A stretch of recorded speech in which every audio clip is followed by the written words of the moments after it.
Welcome to the Church.digital podcast. Through this podcast, we'll talk about the technological innovations within the church. But more than tech for tech itself, we'll address deeper questions. Is disciple making possible digitally? How should we approach the digital mission field? Can a biblically grounded church operate in digital space? Oh, and where does the metaverse and artificial intelligence fit into all of this? Whether you're a big or small church, the Church.digital's goal is to help churches like yours learn to be a multiplying church, digitally and physically. And now here's your host, Jeff Reed. Hey, everybody, welcome to the Church.digital podcast. I am not Jeff Reed. There was some music happening in the background. I am joined by two handsome fellows. First, we want to say hello to everybody on Twitch and on YouTube. Yes, Jason, you are handsome. Yes, Dr. Warren Bird, you are also handsome. We have Phantom Mythos and we have Dear Fedge, Jeff Reed in the chat. Jeff is supposed to be hosting this. We're praying for him. He's had a little bit of like a health thing happening. He's able to watch us on the internet. Everybody wave to Jeff. Thanks for joining us, Jeff. Thanks for allowing us to be here. But enough about me and everything that's happening on the Church Digital podcast. We've got a live stream happening on Twitch and YouTube. And I am going to back out of the way and kind of introduce our two amazing guests. First off to that side over there. By the way, I am a professional streamer and I do know which way to point on camera.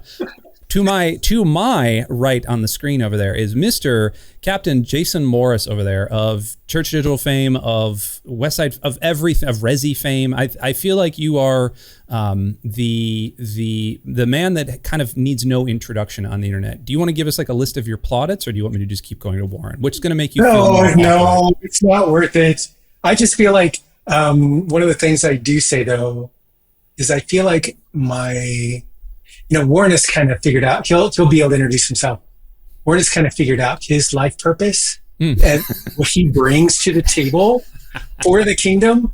And I wanted to be kind of like him in that way. So I feel like my life's purpose, what I bring to the kingdom is I'd leverage the collective digital might of Jesus Church towards achieving global gospel saturation. Yeah. That's kind of what I do, and it's had a lot of different expressions over the years, but that's just the way that Jesus made me. So I don't make an apology for that.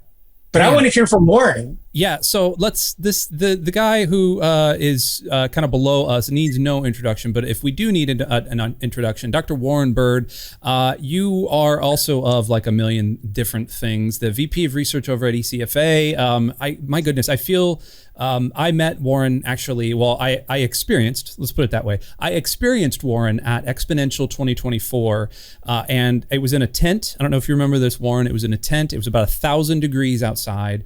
We were doing like a panel or something. There was like 3 or 4 other guys there. And if you cut on the fan, you drown everybody out. Exactly. And so we were blow their hair. We were playing this like game of like, do we keep the air conditioning on or do we be able to hear? And so it was like that was me. Like I had to run out and like kick the breaker on and come back in.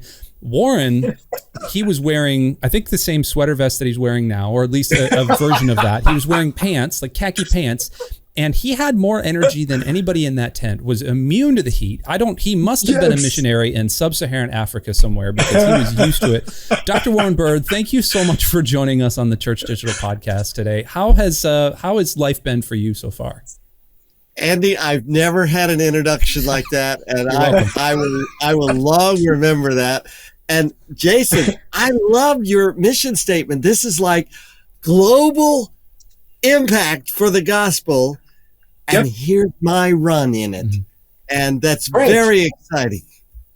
Absolutely. And I feel like along the way, I don't know if you remember, this is probably back in 2010, 2011, something like that. That's when we met.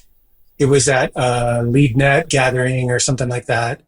And we sat down and talked about, leveraging Google Ads and things like that back in the day.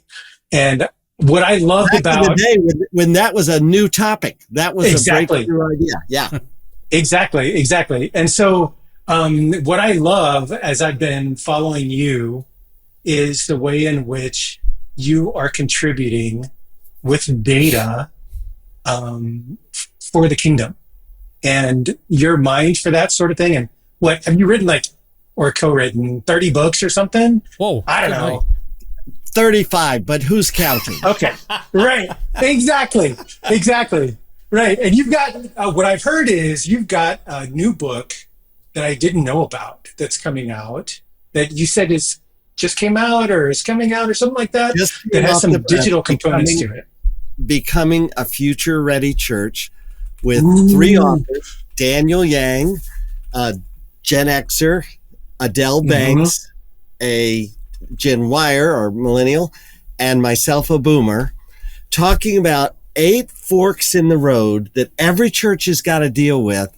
We're more comfortable with the year 1950 when the church was at a heyday than we are at the year 2050, but we're a lot closer to 2050. And like Wayne Gretzky with the hockey puck. Well, Wayne, how'd you win so many awards? Well, I don't go to where the hockey puck is. I go to where it's gonna be. Yep. And if we as a church can discern where is culture moving and how do we speak the gospel, unchanging gospel, in a way that the rising generation and the culture they're imbibing will be able to hear, then the gospel impact will be multiplied. And frankly, if we stay with 1950, that year might not be coming back too soon. It's not. Spoiler. Yeah, totally agree with you there. Spoiler. And we were supposed to talk about this article, but I don't care about that anymore for right now. You said that you mentioned 8 things. I haven't read this book yet because I didn't know.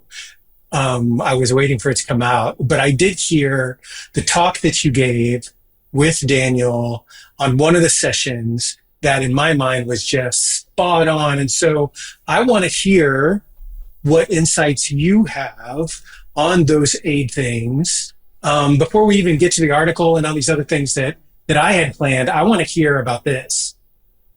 Well, but let me just set it up with 1 Samuel 17 with David about to head out to Goliath, and he comes to King Saul, and King Saul says, look, I got the best armor in the country. I'm the king. I got the best, everything in the country. I'm giving it to you, buddy, because what's won my battles are going to win your battles.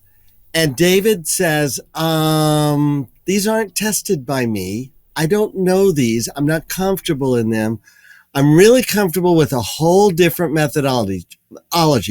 Same giant, same goal that we want to, take care of Goliath, but I want to do it a whole different way. And Saul blessed him and said, okay, you don't have to wear my armor. You don't have to do this. I'm going to let you take this sling and a few pebbles, and all of Israel is riding on it. May God be with you, buddy. And that's really what the next generation can say to the current generation, to say, thank you so much for all these wonderful institutions and patterns and stuff that we've inherited. I get the gospel. I'm not going to leave the gospel. I get scripture. I'm not going to change that. But how we communicate it, the vehicles we use, has to change. And the whole book is about the conversations around 8 of those changes that need to happen intergenerationally, lest the next generation say, I don't know what to do with all this stuff. We don't need it. It's not going to help us reach our lost friends. So, Warren, on that real quick, and I know we have like other things to get to. Do you find that let's get to the other thing? Yeah. We're going to keep saying that and just pushing it out. Do you feel that there's almost, so in tech? I'm highly online. I'm technically a millennial, but I'm also the creative pastor for a completely digital church. I find that I work a lot. I've got kind of an engineering and IT background as well. And what IT people and engineers talk about is tech debt, where you continually program things and you don't ever really kind of clean up the cruft. You just code over it until you have so much of this kind of coded over tech that you have to go back and clean it up. And that's called tech debt. Are you finding there's almost kind of like a tradition debt in church right now, almost like a liturgy debt? I get that's probably like the wrong term for it. Are you finding something of that, or are you finding it's more that the next generations are so quick to just transition into like fluid spaces that we just don't know how to talk to them right now? I love your term tech debt, and I think your latter comparison is better, but it's not like it's a yesterday today shift. Mm-hmm. This is a shift over time. For example, if you ask people in church of all ages, how many of you read your scripture, the Bible this week, and did so online, meaning on a computer, on an app, on your smartphone? Mm-hmm. Almost all the hands will go up. Yeah. And yet that same audience, if you say to them, is digital discipleship the future? They're going to go like, I don't know. There's something about being in this room where we really, I'm not sure. So, yes. So one of the pastors I interviewed for what we're eventually going to talk about, Kyle Ransom at Cincinnati Crossroads said, look, isn't that what the Apostle Paul did with the New Testament? It's like, hey, I really want to be with you in person. I get being in person is really important and helpful, but I can't. So I'm going to write you a letter. I'm going to explain what to do for discipleship, and I want you to follow this. And then when I get there, we'll talk about it some more. So even there, in his generation, it's a mixture of online. Well, in his case, it was, the printed letter that's read to people, and in person. And the two were integrating. And so today, have we figured out how to value each piece of that integration? Good. Well, let's make the turn then. Hold on, Jason. I just want to make sure we make this turn before we keep saying like, oh, let's push this out. Let's push this out. Let's push this out. So, so the kind of this article that has been being talked about here, I'm actually going to post it in all of our chats. If you are listening to this via podcast or watching it on VOD or on YouTube later, you'll be able to find this in the show notes. Warren, you authored essentially a manifesto, I'm going to call it, about the things that are kind of changing in the church. And the title of it is Digital Discipleship, Can Churches Grow People Who May Never Attend in Person? Now, like you were just saying there, Warren, that feels almost like a shot across the bow, but I don't think it actually is. Where did the genesis for this article kind of come from? Well, it came in part from talking with people like Jason and a whole bunch of others. And we went through this pandemic and all these churches went digital. And now as they're able to gather in person and build momentum there, so many of them are questioning, well, do we really, what is the value added by the digital component? And there have been a couple of high visibility examples of churches that said, no, we're killing our streaming totally. If you want to connect with us, you got to be here in person. But there's a small group of churches that went the opposite direction, that said, thank you, Jesus, for opening up the world as our parish.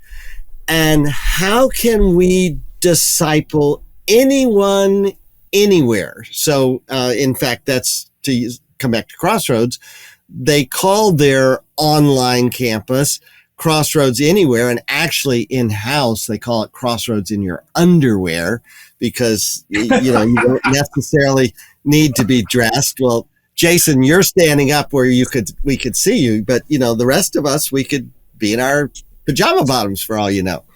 And there was one meme early in the internet where that's just what happened with one of the meetings. But at any rate, I thought, okay, let me find these pioneers and ask them where they're struggling and where they're finding breakthroughs.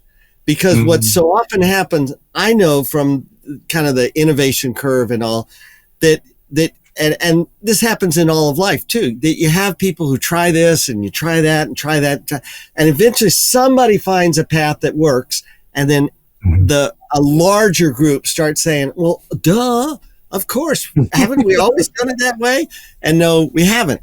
But the pioneers are the ones who are learning. So I started with like Outreach 100's list of fastest growing churches.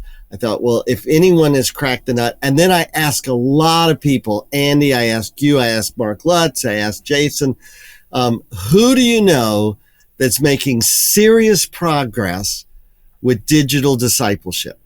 Then I figured out emails, and we did kind of an online panel forum to say, so what do you want to know from your peers? Because right now there's not a term, there's not wording, there's not clear leaders of the pack. There's not kind of a watering hole that this is where we all gather to share our ideas, as eventually happens with most movements.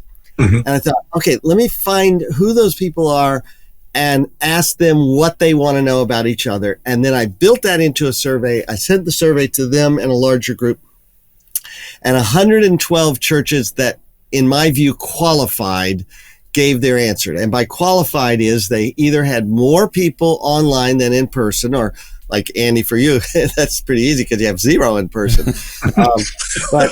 Or they said they're growing fast. And I didn't mean that as a put down, because in fact, in the book, Becoming a Future Ready Church, we highlight one church that is entirely digital and the pros and cons of them as a future. But anyway, are we either growing faster online than in person, or are we having more people online and in person?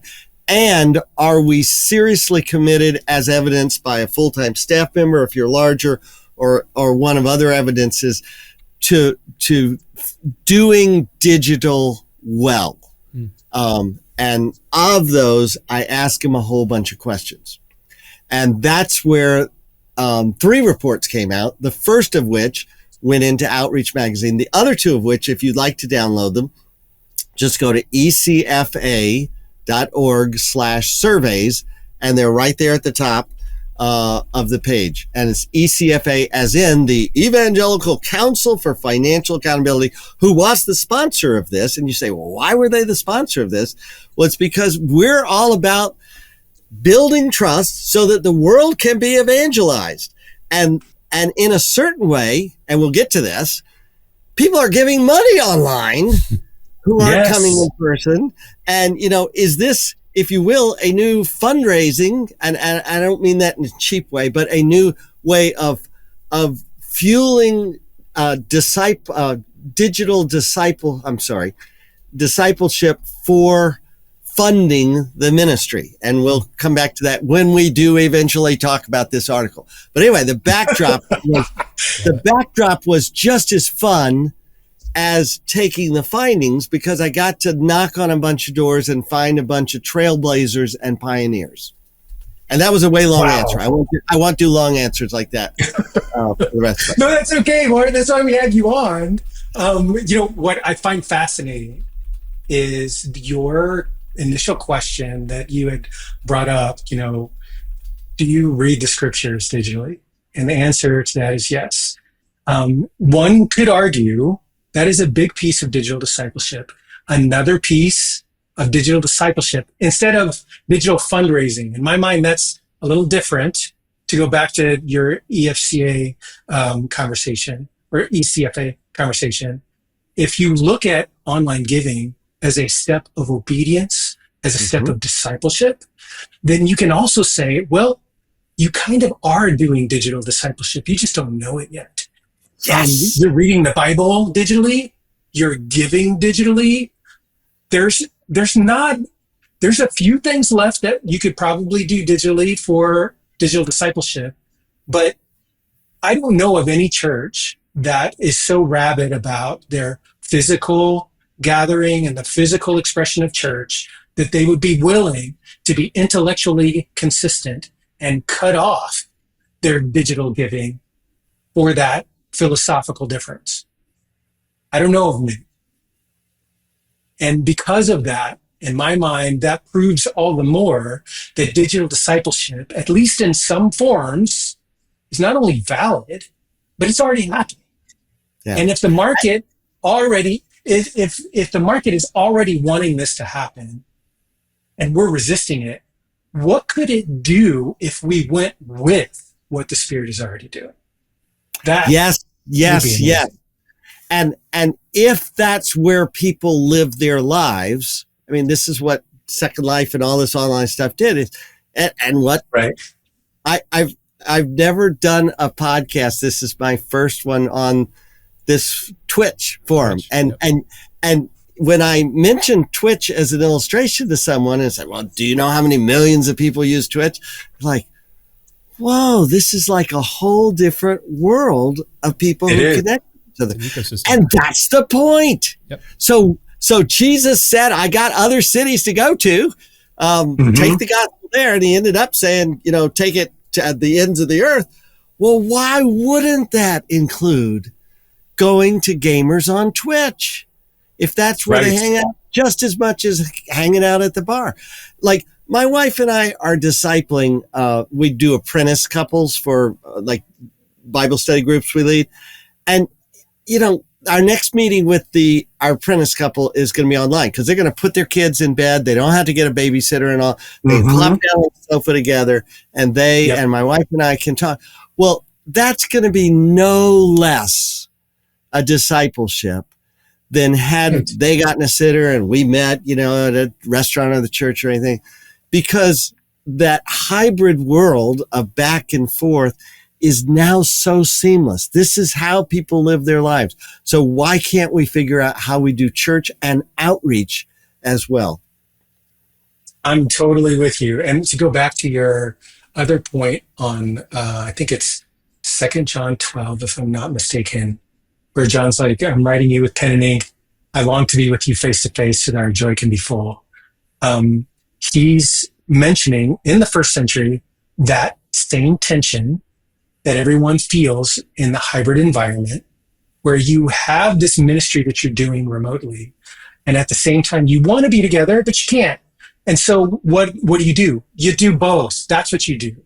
Because it didn't keep John from sending the letter.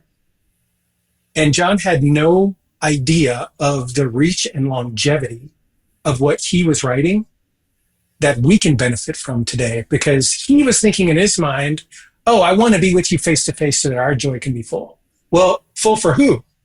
For John and his buddies, not for me 2,000 years later in a completely different country, but because he took the time to do both with hybrid discipleship, using the digital, it's not using the technology of his day at his time. Now I get the benefit of it. And the way in which digital technologies can get multiplied for outreach is crazy. So I want to go into this outreach article in question number 1, this manifesto that you made. One of the very first statements that you said was, online ministry can be spiritually fruitful for any church. Because a lot of times pastors are thinking, well, I'm not big like, Life Church or Church Home or Crossroads that we mentioned. This works really well for larger churches, particularly multi-site churches that already have somewhat of the technology in place and they can do online stuff. But what you're saying here is that this online ministry can actually work for any church. So tell me a little bit more about that. Well, one of the examples I bumped into in researching this was a very small church of largely immigrants from a country where Christianity is illegal. And here in they are here in the United States. And the guy married someone from a different country. And I was talking to him about his online ministry, and he's like, there are other groups just like us in pockets around the world. From this country where we have 2 different nationalities represented that historically didn't get along, but because I married someone they do. And we've found incredible fellowship in the gospel. And I'm just thinking, oh God, this is just so, we didn't need an airplane to go fly or money. All we needed was the internet. And this relative who spoke to this relative who spoke to this friend and said, oh, let me connect you with this church in, this state.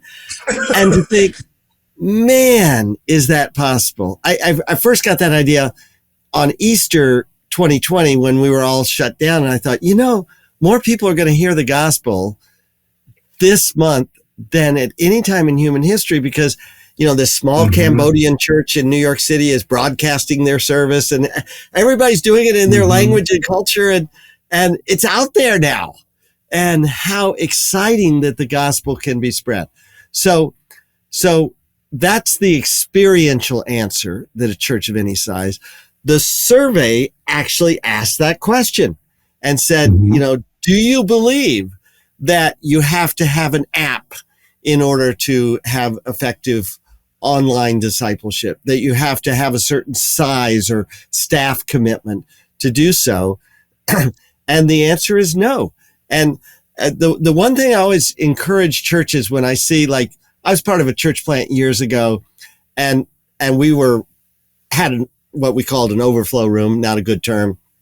And I wish you could have seen the jerry-rigged cameras where one guy brought this from his home, and these patch cables that were duct taped on. My word, I've seen it all too. You really need to take a picture of this, because the humble beginning had vision, and it led to, and it's going to lead to, and the church did grow, and eventually, was able to pony up and buy some real equipment and everything. But it wasn't that the money led the vision. It was the vision led the money, and the vision was, let's use the tools we've got to get where we are. And it's just so inspiring to me to see that churches of every size are able to figure out okay, so I'm going to take my iPhone and we're going to clip it here, and okay, not ideal, but it works. And if it helps grow and strengthen the body of Christ, then keep doing it. Let's see where it goes.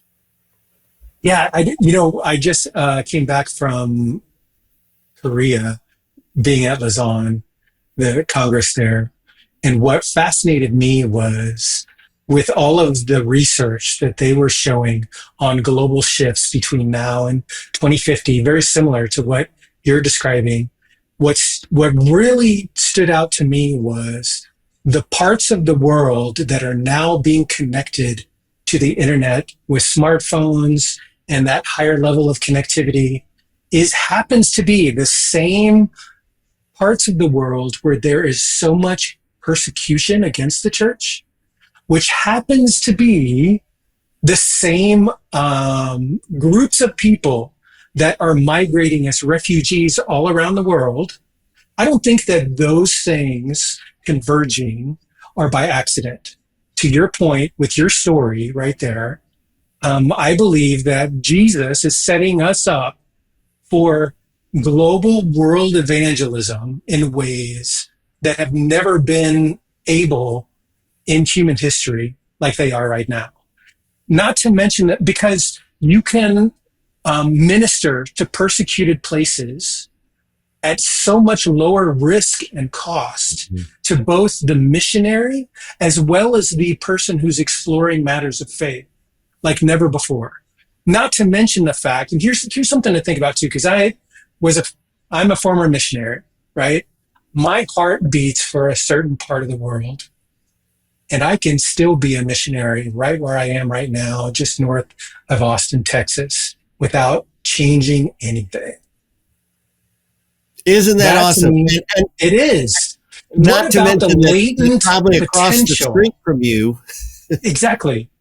What about the latent potential of all ex-missionaries, former pastors that are in the States, Canada, in the developed world, still have a heart for mission and are now able to minister to the emerging connected world like never before, that happens to be the world that is also being persecuted for their faith, and to do it in a way that is low risk. I mean, come on, let's get the job done. I love this conversation. Now, when we talk about... Now, that said, in every development of innovation, there's always someone who asks the following question. And in some ways, I want to validate it, that it's appropriate. And the question is, but what are the toxic side effects if we make this shift and we give up certain things, or what is it that we're going to lose? And I appreciate people asking those questions. In a certain way, you have to not put the brakes on the trailblazers and pioneers to say, well, okay, let's get everything all figured out, because you'd never go anywhere. But you do have to ask those questions. But for the meantime, to your first point from the article, can any size church have a digital discipleship impact? Enthusiastic, yes. We should probably move to the second point. Yes. Let's go to the second one. Or people are going to decide we're pointless. I love you. Yes, we can go to the second one. I'll save some of my commentary for later, because there's a few little nuggets in there. The second one is, one of the hardest nuts to crack is connecting online participants into relationships. Anyone who's done online ministry knows exactly what this means. Can I get an amen from everybody in the back, please? Yes. So Warren, tell us about your survey and your findings there, particularly if there's folks who have overcome. You said anyone online can say an amen, but it's actually anyone who's ever been to an in-person gathering of any kind. No, it's the same. It's the same problem. It's exactly the same. I got these people, here, and their body is here, and and I'm preaching up a storm, and then they go away. And it's like, right. What happened? How does the Holy Spirit use our venue and circumstances and the power of the Word of God and all the other things that happen to prompt people to take that next step? Now, of course, in person, you have a leg up in that you can say, all right, I'm going to run back to the door and grab that guy before he goes out the door and say, hey, I got a tattoo like yours, or whatever that helped me start a conversation. And online, you don't have that at all. However, I was so impressed by all the churches saying, well, for those who give, we do know about them. For those who we do an after service gathering, and I always ask everybody 3 questions, like, what's your name? Where are you from? And something about yourself. And over time, people begin to share, or we have an online Bible study of some kind or prayer group of some kind, and we need to exchange emails in order to be part of it. And churches that work at it can, and especially those who are relationally in tune as the online pastor or equivalent or volunteer leader, can begin to say, oh, you're Charlie, right? And last week we prayed for your daughter. Do you mind telling us how she is? And what's her name, by the way? And, tell us a little bit about your family. And as that trust begins to grow, you build community. It's harder, but this is where software, which in itself is a digital thing, can help us to track who's in the room and how they are processing in their discipleship journey. Just an interesting side note. I asked 2 questions in the survey about discipleship journey. I said, 1, how would you rate the clarity and effectiveness of your discipleship pathway for your in-person attenders? And nobody gave it top marks. They all were like, it was Yes. And so they're all like, okay, we're at maybe 7 or 6 or 5 or whatever. But then I asked the same question about their digital discipleship pathway. And the only commonality is it was always lower. So in other words, we're not doing the best job in person, but we're doing an even worse job online. Oh, well, that makes total sense, because digital things, online stuff, tends to be a force multiplier for whatever you're doing. It just magnifies it. If it's good, it'll magnify it. If it's weak, it'll magnify that too. So that actually doesn't surprise me. And it kind of goes back to what I'm looking at here on the third thing that you mentioned, is that churches, just in general, aren't clear about their discipleship pathway, let alone the online pathway. So if you don't have clarity physically, online is not going to fix it for you. Exactly. And the strategies should feed each other. The things that we're learning about, like one church runs the same marriage strengthener over and over, but every time they try a different title for it. They even got Chat GPT to, here's what we're doing. Help me come up with a better title. And then they measure how many people sign up for it. Well, they came up with 21 days to a better marriage, as that's what people will sign up for in droves. Well, if that's what works in person, does that also work as a connector online, which they tried and it did. So the two worlds really need to feed each other in figuring out how do we do this discipleship pathway well. Yeah, totally with you. They're synergistic, doing them together. And you find that even in the New Testament, it's really not a new strategy at all. Let's move to but just before we move, I had several open-ended questions for give us your best idea about whatever.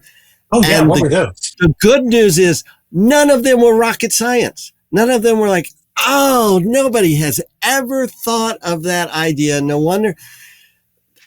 I didn't even reproduce them in a list because it's like, well, yeah, I mean, sure, you just figure out how people want to be connected and you connect them.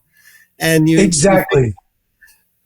So, okay, ready for the next point. At the end of the day, what you have, and this is, I think, what you're surfacing, Warren, is so insightful because for whatever reason, I don't know why this is, but people feel like, oh, if you're doing digital church, it's got to be radically different, the way in which you relate to people. But at the end of the day, it's just people ministering to people. That's it. And that has never changed. And that's something that Jesus set up from the very beginning. We're just using newer tools. That's all. Yeah. And the same needs that people have are going to be true, whether you're in a physical environment or a digital one. It doesn't matter. I agree, but this is where the book comes in, becoming a future-ready church, in the sense that people's needs are the same, and but different needs get accentuated at different times. Like right now, you can't go a day without hearing something about emotional health, mental health, loneliness, anxiety, and all. Well, there was an era in the church that was really a low point of need or awareness or willingness to talk about it in society. Yeah. Today, if I start with that, I get all kinds of responses. Or to use another analogy, if I'm talking to you about my church, maybe 20 years ago, if I say, oh, we have this killer youth program and children's program, and we have a handbell choir. Let's say that and maybe that was a point of resonance that people go, oh, cool. I'd like to come to your church. I'd love my children to be part of a handbell choir or whatever. Today, now back then, if you had said, and we volunteer at the nearby soup kitchen, people would have gone, nah, I don't know if I want. Now, some people would have thrived on that. Today, that's a great front door. We're the church that sponsors the soup kitchen, that meets our community's needs in both physically and spiritually. We treat the whole person and come be part of it. Well, that's a great entry point. And so while the needs are always the same, what the response level and the words and the values and how we approach them are different. And that's all part of things you can experiment with both in person and online. I mean, we talked earlier about Google Ads. Take your sermon, have Chat GPT slice and dice it into different needs that are addressed, post those on the internet, just not, a sermon about 1 Samuel 17 slaying Goliath, but about anxiety in not feeling adequate, and see which one people are searching for. Are the things people are searching for that the gospel speaks to, that your sermons speak to, that you can point people to? And that's just a whole new way of thinking and addressing people's felt needs today. So, Lauren, as you were talking, there was a couple of things that were mentioned in the chat that I did want to ask you about. When you did the survey, was it only U.S. churches? Yes. Because, yes. I'm okay. sorry. I did talk to Steve Fogg in Australia, as was one of the many people I interviewed, and Dave Adamson. As long as I'm hat tipping Australia, I talked, I think, to 3 people in Australia who got up at some ungodly hour to talk to me, because that's one of the hardest. And I talked to Canada, talked to people. I owe Carrie Newhoff an email reply today. He's spoken to, but I only surveyed U.S. churches. Okay. Because one of the interesting things that you just described is digital stuff doesn't really matter. No one really cares what country it's from. And so if it works, it works.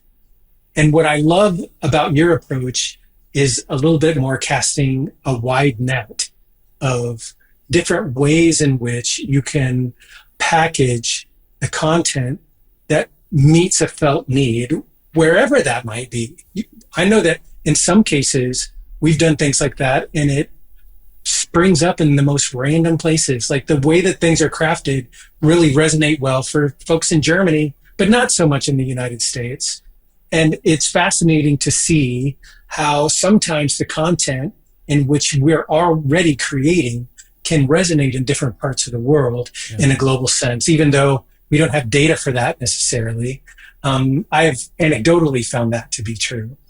One of the, moving on to assertion 4 that you had, churches want their online attenders to connect with in-person church whenever possible. This was where I felt like, okay, as a digital person, I don't really care. I think Andy probably feels the same way, where we don't really have an in-person thing that we need to maintain.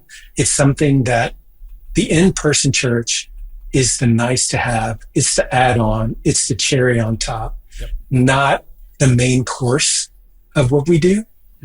And I'm curious of the people that, because you mentioned, doing the survey with a lot of digital churches, was there a segment in which there were differences in opinion on this particular topic? Yeah, there sure was. And Jason, very discerning question. I ask, are you trying to reach people largely in your geographic area? And there was a bit of a fork in the road in that some churches are saying, this is our focus. We want to try to reach people in this metropolitan area or community or whatever. And predictably, if that's what you're focusing on, it's much easier to gather people in person to say, hey, we're doing a serve project for this needy area. Why don't all of you who are connected with us that are within a reasonable drive show up at this school or park or whatever you're trying to do to serve your community in Jesus' name. Others have the philosophy of, no, we want to make this so that anyone who connects can just as fully participate. And so therefore we need to make everything have a full orbed parallel for what we can offer in person. Now, that's a challenge. Giving a hug in person, I get how to do that. How to do hugs online, that gives a few challenges.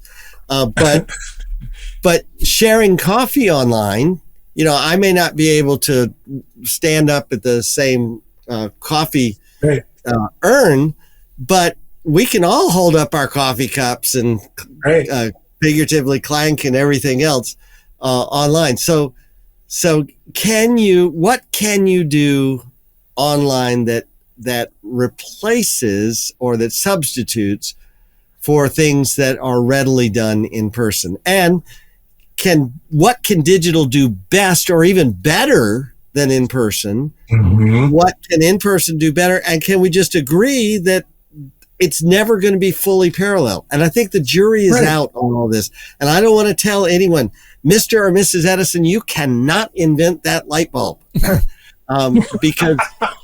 Because this is how discoveries are made.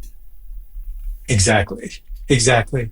And I feel like churches like Lux, churches that are using the digital expression of the two in hybrid, using the digital expression as the primary expression of church, they're the ones that are discovering how powerful the digital tools are, and at the same time are well aware of the weaknesses that can be bolstered by occasional in-person gatherings. They don't necessarily have to be every week.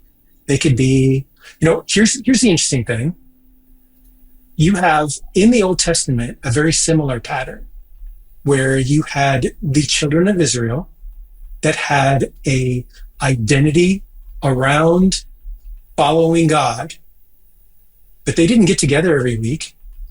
Not as a nation, they didn't. Not as a big gathering. They did get together in homes to celebrate Shabbat every Saturday, right? But that was just their family together. That wasn't their identity as a nation, but they did have feast days. So, it was like once a month-ish where they would do these big feast days and have gatherings in tribes or gathering as the nation. And I'm looking at the Old Testament and I'm thinking, wow, how genius is that particular ministry design for connectedness, belonging, and of all of the people who over the millennia have maintained their national identity and national cohesion, it's the Jews. Without a weekly expression where everybody has to get together.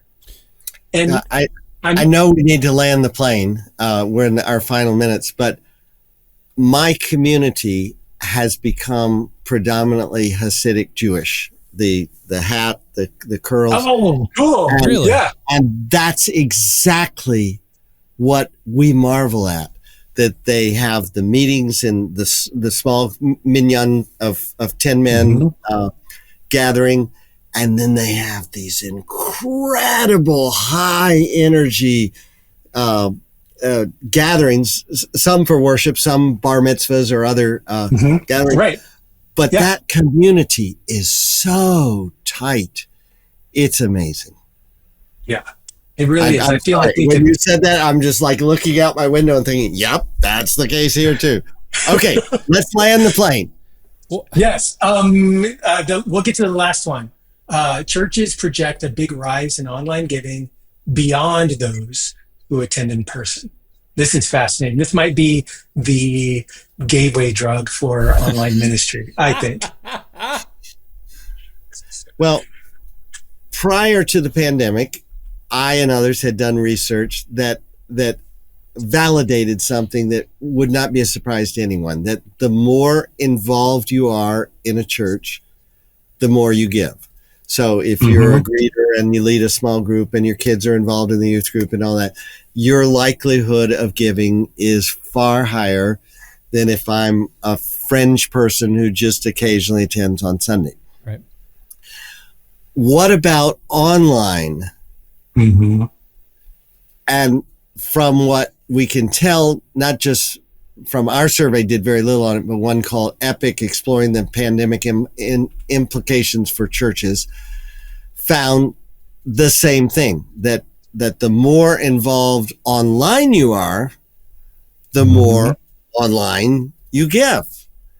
And again, this is preliminary, but it raises the question of, could we do a better job of discipling our online participants? And if we did, in discipling them financially and in generosity, then could their generosity increase? And could it be, and I'm just raising this as my concluding question, could it be that online becomes self-funding in a certain way because those being reached and discipled then fund that aspect of the ministry? And again, jury's out, but I'm raising that question, and I'd love to see if this is a new way of funding by developing generosity as a discipleship trait, funding the mission of God's church. So I'm going to peel that onion just a second. When we're not going to go deep into this because we haven't really revealed this to the church yet. So there's nobody watching it. There's nobody listening to this. It's just us two. Don't worry about it. But the idea of generosity is something that Lux is going to do its fourth year. March of 2025 will be its fourth year. Congratulations. It's like for God to sustain a church, any sort of church plant that long it's a miracle. Yeah. It's through the work of Mark. It's also through the work of the Holy Spirit kind of inundating our church. I've been in with them for it'll be 2.5 years now. And one of the things that I've seen is an actual increase in generosity. And that's only because we've talked about it. I think what happens online a lot of times right now is that we are inundated with, hey, give $10 to this thing, buy my Patreon, or subscribe to my Patreon. Hey, give me $15 to this influencer, yada, yada, yada. And there's a culture built around almost tipping. And we have had to actively push back against that and say, no. God's church not necessarily doesn't demand, because that's very forceful and draconic and all that, but God's church is substantive in a way that the internet is not. And that means that we need to pay bills, but also we need money to actually do things that are going to fund the spread of the gospel, be it giving to an orphanage in Uganda, which we're doing. We're giving many thousands of dollars to orphanages in Uganda, or whether it's just simply like, keeping the lights on in the studios, and taking care of people in need in your digital church. That's where I was going with that, is that now we're getting to the point where we can actually start sending meals to people, and we can start door dashing things to people that have had surgeries. And we've always been able to do it nickel and diming, but we've now gathered up ahead of steam, where in this next year, our emphasis next year is going to be, it's the word home. And we're talking about the church as a home, and we're talking about digital church can be a home for you. And here's why. And we're, labeling all the rooms and doing the whole thing. It's this big thematic thing. Love it. But the idea of generosity is that, hey, if you are able to give whatever you're able to give, because most internet denizens, especially in the Lux area, are gamers, and gamers most of the time don't have a whole lot of, moolah around, and that's fine. It's whatever the Lord lays on your heart to give. It's that act of generosity will spark other acts of generosity, which will then spark a growth of discipleship through the actual act of giving, and on and on and on. That's what we're seeing there. Wow. And the other thing that's interesting too, Warren, is in the prevailing model of church planting, you have to raise so much money to get the thing going initially that it creates an immense amount of pressure for the church planter to recover those funds, get critical mass, do all of those things. What's so great about digital church is that it allows the digital church planter to focus on what's really most important, and that is the digital relationships. Preach. Without that pressure and overhead, because the costs of doing a digital church are so much lower than what the prevailing model would ask of a church planter, that it allows them to launch lean in ways that your prevailing model just can't allow. Yep. And therefore, you can get to self-sustainability so much faster than would otherwise be possible. Preach. I totally agree. I'm going to make my final comment, because then I've got to break. As a caution, it's easy to go lean in a way that says we're just going to be lean and not challenge people to discipleship. Say, okay, well, this is all we got, and so this is all we're going to spend. But what if you challenge people to develop their generosity muscles and still stay lean, how much more can you do? It's much like the bivocational church planner. Often, well, you know, because I was depending on my income, I really didn't try to develop generosity as discipleship in the church. Yeah, that's now fair. that I'm shifting over to full time, I'm realizing we're not really that strong of a giving church, and I really haven't cultivated that in our people. Yeah. So fair. my caution is still press for press for generosity development, but still stay lean if you want, and avoid the church facility challenge. Awesome. Okay, I'm going to need to sign off. Is there any final word for me? Oh, other than me saying ecfa.org/surveys, you get 3 reports, free downloads if you'd like. Give me the book one more time, Warren. And the book is Becoming a Future-Ready Church. We love by it. Daniel Yang, Adele Banks, and Warren Bird. We love it. Warren, thank you. Jason, thank you. ECFA loves churches. We love ministry. We love getting the gospel out. This is our investment. They're behind me doing this because they want to enhance trust in donors so that the Great Commission can be fulfilled. Love it. Thank you, Warren, for being here. Thank you so much for just blessing us with all of your wisdom. Jason, thank you so much for being here. Everyone on Twitch and everyone on YouTube, thank you so much for being here. We will see you next time. Love you guys.